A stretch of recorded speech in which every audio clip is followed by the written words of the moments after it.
Do you remember the moment you realized that the world had changed? Let me tell you a quick little story that has nothing and everything to do with the future of our world and how you fit into it. In 1917, the United States faced a huge problem. They were working hard to compete in the industrialized economy, and there was a shortage. Not a shortage of oil or coal or other natural resources, a shortage of people, specifically obedient factory workers. The solution to this economic dilemma? It was an experiment of sorts. It hadn't been done before, until someone thought of it. Mandatory public school. Unfortunately, the initial purpose of the United States public school system was not to inspire children or generate scholars. And it wasn't created for dreamers, people who color outside the lines, break the rules, and challenge the status quo.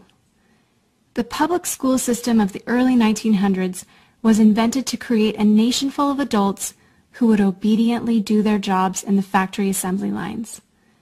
Teaching kids to sit in straight rows and scheduling the entire day with the ringing of bells wasn't by chance. Punishing those who didn't conform was purposeful. These were the skills they would need to join the labor force. Intentional or not, this early method of turning dreamers into workers was an investment in the nation's economic future. And it worked. This then led to several generations of productive, fully employed workers. But it isn't working anymore. Why? Our economy has changed. We don't live in an industrialized economy anymore. We live in a connected economy. Right now, there are more users on Facebook than there were people on the planet 200 years ago. Technology has made it possible for us to connect with people, ideas, and information from anywhere in the world instantaneously. And as a result, our economies have expanded from localized towns and communities to the entire world. We have globalized trade in nearly every way.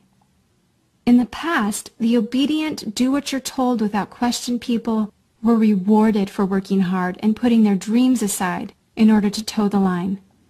They were given well-paying jobs that led to long-term careers. They were guaranteed pensions, benefits, and the promise that they would always be taken care of. And they were. But that promise is gone for most of us today. Even if you have a white-collar job, the majority of white-collar workers are still working in a factory. Instead of operating a sewing machine or welding a widget, they now push pencils, type on keyboards, or process paperwork. It's still factory work because the entire focus of the day is spent on increasing productivity, which leaves little room for creativity, spontaneity, or individuality. The educated, hard-working masses are still doing what they're told, but they're no longer getting what they deserve.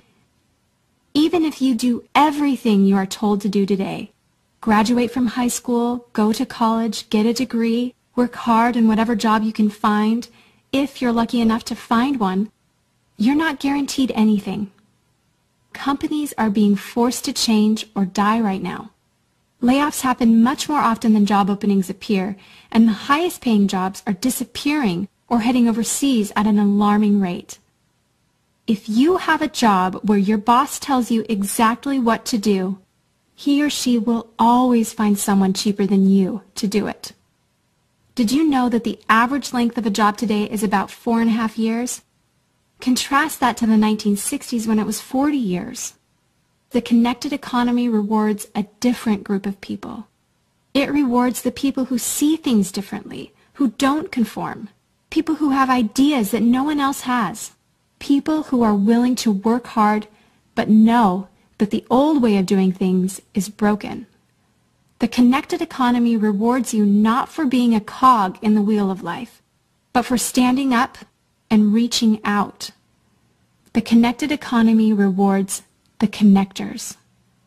Whether it's connecting a person to a person, a business to a business to a product, or a product to a person, those who learn how to connect are the ones who will survive and excel in the connected economy. That is how the world has changed. It's not about to change. it already has. Things are different now, and they're not going back to the way they used to be. Look at Facebook. What's their product? It's you. Your network, your information, your ideas, they all have value.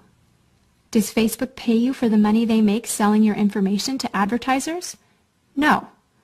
But we still use it because we have an innate desire to connect with people. In fact, neuroscientists have found that we are actually hardwired to connect with each other. Some people know how to leverage this innate ability in today's economy, but most don't. And because they don't know how to do it, most of them are paralyzed with fear, resisting the shift, despite clear indications telling them it's time to change.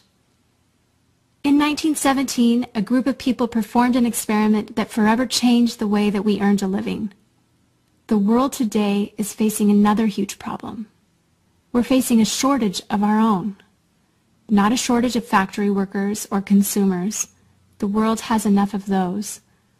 We have a shortage today of dreamers and connectors. And so, we're holding our own little experiment. And you happen to be the subject of it.